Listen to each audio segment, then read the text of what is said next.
Hey everyone, Jesse here and welcome to the PlantStock Daily. The market is closed today, in the US anyhow, but I still wanted to give you this video on the very good food company. It's been a while since I released anything about them, not so strange since they have been quite silent this last month or so.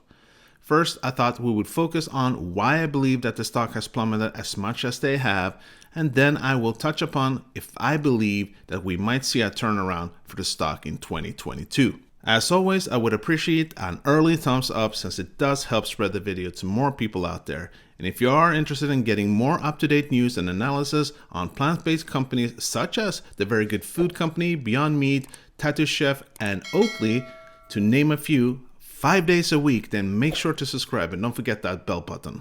And also don't forget to join our free Discord channel where we talk about these companies at a more detailed level. Take a look in the description. Thank you guys, I appreciate your help. Now this won't be an in-depth video or analysis, we'll save that for a later time, but I will quickly give you some reasons why I think they're plummeted. As we all know, the last 12 months have been pretty brutal when it comes to this stock. Of all plant-based companies I cover on a regular basis, this has taken the biggest beating for sure.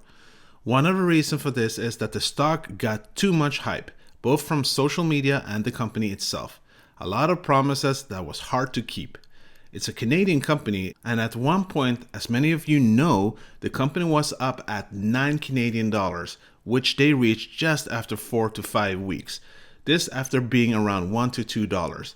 This wasn't organic at all. Then last year was a really tough time for many disruptive growth stocks. They took the biggest beating as investors chose safer and more predictable stocks, value stocks. But it's not strange given that the stock was more overvalued than most stocks out there.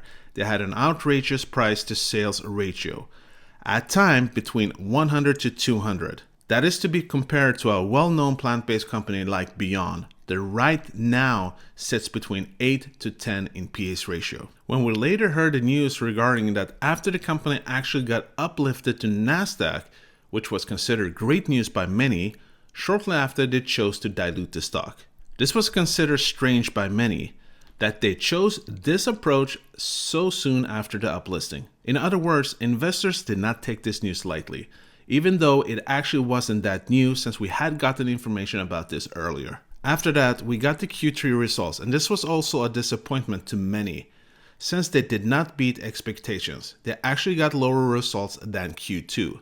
Obviously, some of this has to do with macroeconomic reasons as well. We also soon found out that there was a loan agreement between the company and the CEO Mitchell Scott and Research and Development Officer James Davison regarding personal properties.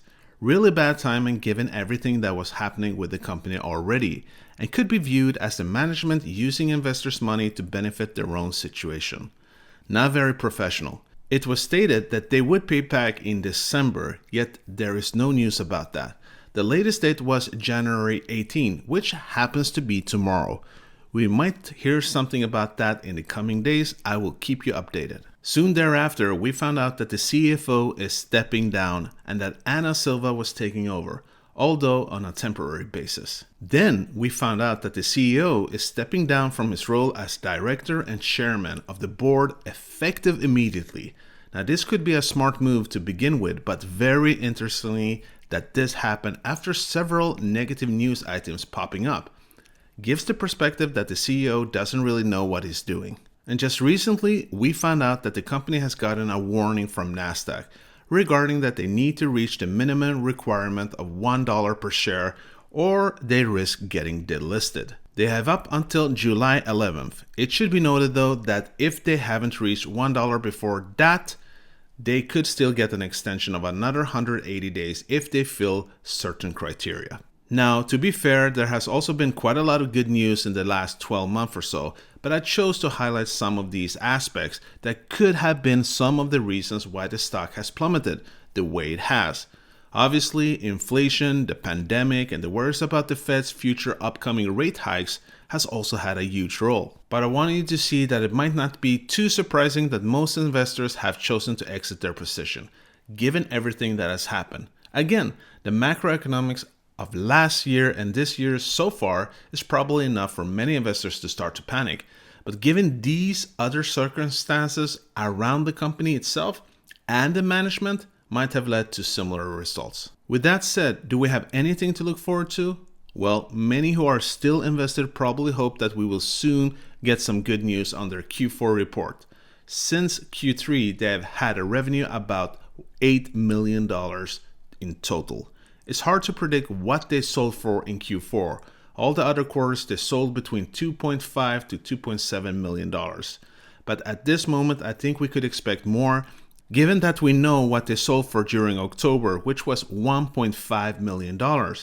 That was partly related to holiday seasons, but one would stand to believe that given that Christmas also came up there, we should be able to see another $1 million in November and in December, giving us $3.5 million in revenue. But at the same time, we need to remember that holiday seasons don't always correlate with eating more healthy things. Instead, there might be a chance that people feel that they would rather eat traditional meat items during Christmas and then start to eat more healthy again in the new year. Think January. I'm hoping for $3.5 to $4 million, but $3 million is not out of the question. Let's stay on the safe side and use $3 million, which will give us a total of $11 million in revenue for 2021. On paper, that is still an impressive growth rate from $4.6 million in 2020. But for many of us, it might still be a huge disappointment given the vision that the management gave us all through 2021. But if we take 11 million and look at the PS ratio, then with current market cap of 84 million, the PS ratio would land at 7.6. Still overvalued, but a far cry from former 100 to 200 PS. The stock has come down to earth again, and that means that more people might actually start getting more interested again. But we do need more sales. We do need more expansion in the US, and we do need an overall calming down of the macroeconomics. So it might take a few more months before things hopefully start to settle down. And if that happens, there might be a chance that things might move in the right direction, stock-wise again. But mind you, in today's environment, I think it will be a slow growth if the stock price starts to rise up again. And the management really needs to show that they know what they're doing and maybe start to give us more specific projections in terms of actual sales instead of just saying, we will have our products at so and so many stores and we can produce enormous amounts. Production capacity is not interesting if people aren't actually buying your stuff. Let's hope that 2022 will be the calmer and better year for investors in the form of less volatility and more stability with a clear agenda. All right, folks, that was it for today. I truly hope you got a lot of value in today's video. And if you did, make sure to smash that like button. And if you want to keep getting more videos like this, feel free to subscribe. And again, don't forget that free Discord channel is free right now. And we'll be happy to have more people and more members in the Discord who actually focus on the Very Good Food Company as well. All right, guys, have a great day. Hope to see you soon. Peace out.